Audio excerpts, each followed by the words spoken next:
So hello friends, welcome back to another new video. तो काफ़ी सारे स्टूडेंट्स ने ये पूछा है कि एग्जामिनेशंस के टाइम पे क्या हमें बुक्स का यूज़ करना चाहिए या फिर हमें डी कोड्स का जो यूज़ है वो करना चाहिए। तो इस वीडियो में डिटेल में मैं बुक्स और डी कोड्स के बारे में आपको जो इन्फॉर्मेशन है वो देने वाला हूँ। साथ ही मैं ये भी बताऊँगा कि आपको डी कोड्स रेफर करना चाहिए या फिर बुक्स रेफर करना चाहिए। तो वीडियो जो है वो पूरा एंड तक देखते रहिए ताकि आपको ये जो इंपॉर्टेंट इन्फॉर्मेशन है वो मिल जाए। तो सबसे पहले गाइज मैं बात करता हूँ बुक्स के बारे में, फिर हम बात करेंगे गाइज डी कोड के बारे में। ठीक है, तो बुक्स और डी कोड में सबसे बेसिक जो डिफरेंस है वो मैं आपको बता देता हूँ। तो जो बुक है गाइज इसमें आपको सारे 6 यूनिट जो है इंजीनियरिंग के वो देखने को मिल जाएंगे। बट जो डी कोड आती है गाइज ये अलग अलग आती है। इनसेम की जो डी कोड है वो अलग आती है और जो एंडसेम की डी कोड है वो अलग आती है। ठीक है, इनसेम में 2 ही यूनिट्स रहते हैं तो इसलिए 2 यूनिट की जो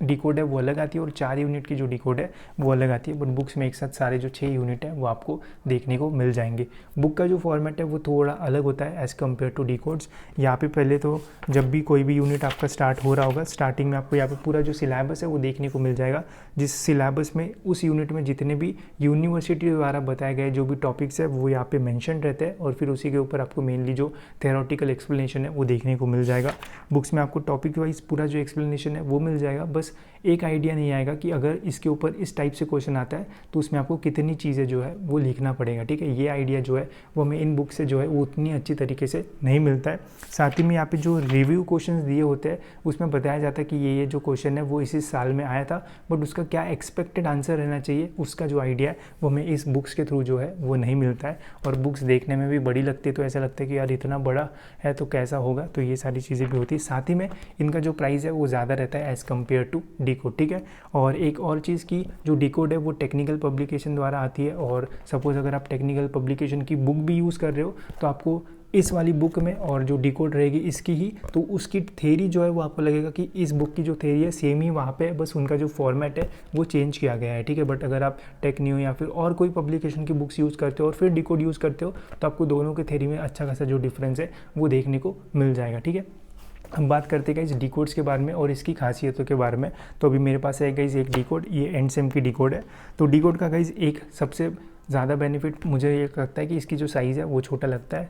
रहता है और इसे मतलब इजीली आप जो हैंडल वगैरह वो कर सकते हो और कहीं पे जाके जो है वो पढ़ सकते हो और ऐसा लगता नहीं है कि बहुत ज़्यादा सिलेबस है कवर करने के लिए, क्योंकि डी कोड का जो साइज़ है वो छोटा होता है। सेकंड बात यह है गाइस कि जो भी टॉपिक आप पढ़ रहे हो उसके ऊपर क्या एक्सपेक्टेड क्वेश्चन आ सकते हैं या फिर कैसे क्वेश्चन आ सकते हैं यहाँ पे पहले से जो है वो मेंशन रहता है और उसके आगे ये भी मेंशन रहता है कि ये एसपीपीयू के पेपर्स में कौन से साल में ये जो क्वेश्चन है वो पूछा गया था और उसका एग्जैक्ट जो एक्सपेक्टेड आंसर है वो यहाँ पे मेंशन रहता है। स्पेशली अगर आप मैथमेटिक्स M1 M2 या फिर M3 के लिए पढ़ रहे हो या फिर मैकेनिक्स के लिए पढ़ रहे हो तो यहाँ पे स्टार्टिंग में पूरा जो गिवन वगैरह वो दिया रहता है और फिर कैसे प्रॉब्लम वगैरह सॉल्व करना है, वो पूरा जो एक्सप्लेनेशन है थॉरोली यहाँ पे बताया जाता है और समझ में आता है कि ऐसे ऐसे सॉल्व करना है, साथ ही में ऐसे रिप्रेजेंट करना है, वो भी हमें यहाँ से समझ में आता है। साथ ही में जो थ्योरी सब्जेक्ट्स रहते हैं, जैसे मेरा कंप्यूटर बैकग्राउंड है तो थ्योरी सब्जेक्ट्स के लिए भी मैंने डी कोड यूज़ की थी, तो इसका भी आपको जो फ़ायदा है वो होगा और पता चलेगा कि कितना एक्सपेक्टेड आंसर जो है वो आपको लिखना चाहिए। और इसका जो प्राइस है गाइस वो भी कम रहता है, तो मैं आपको ज़रूर रिकमेंड करूँगा कि आप इन डी कोड्स का जो है वो यूज़ कर सकते हो।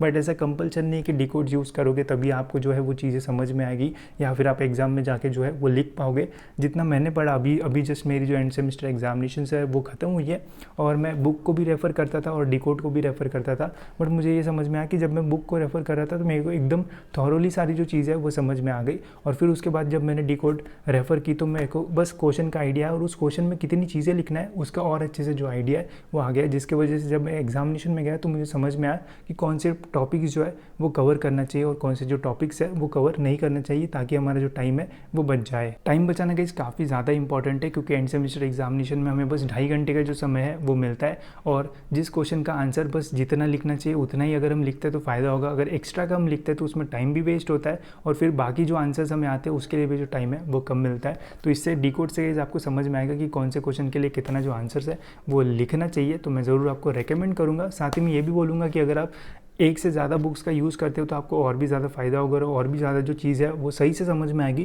क्योंकि कुछ बुक्स का जो एक्सप्लेनेशन है वो थोड़ा अलग है, जैसे टेक्निकल का अलग है, टेक्नियो का अलग है, टेक्नोलॉज का अलग है और भी जितनी भी पब्लिकेशंस होगी उनके सभी में आपको थोड़ा बहुत जो डिफरेंस है वो देखने को मिलेगा। तो जितनी ज़्यादा बुक्स आप रेफर करोगे उतना ज़्यादा आपको जो है वो फ़ायदा होगा। साथ ही में काफ़ी सारे टेलीग्राम ग्रुप ऐसे भी है जहाँ पे आपको फ्री में जो नोट्स वगैरह वो मिलते हैं, तो उन टेलीग्राम्स के ग्रुप को भी ज़रूर सर्च करना। वहाँ पे आपको काफ़ी सारी जो चीज़ है वो मिल जाएगी, जिसका यूज़ करके आप ईज़िली जो है वो ज़्यादा बुक्स का भी यूज़ कर पाओगे और ज़्यादा थ्योरी को कंपेयर करके आप अपने जो आंसर्स है वो और भी अच्छी तरीके से जो है वो लिख पाओगे। ठीक है, तो मैं तो यही बोलूँगा कि you can go for decode, इससे ज़रूर आपको जो है वो फ़ायदा होगा। ठीक है, तो इस वीडियो में इतना ही गाइस, होप सो आपको ये वीडियो इन्फॉर्मेटिव लगा होगा। और ऐसी वीडियोज़ के लिए गाइस चैनल को सब्सक्राइब जरूर से कर लेना, ताकि आपको टाइम टू टाइम सारे जो अपडेट्स है वो मिलते रहे।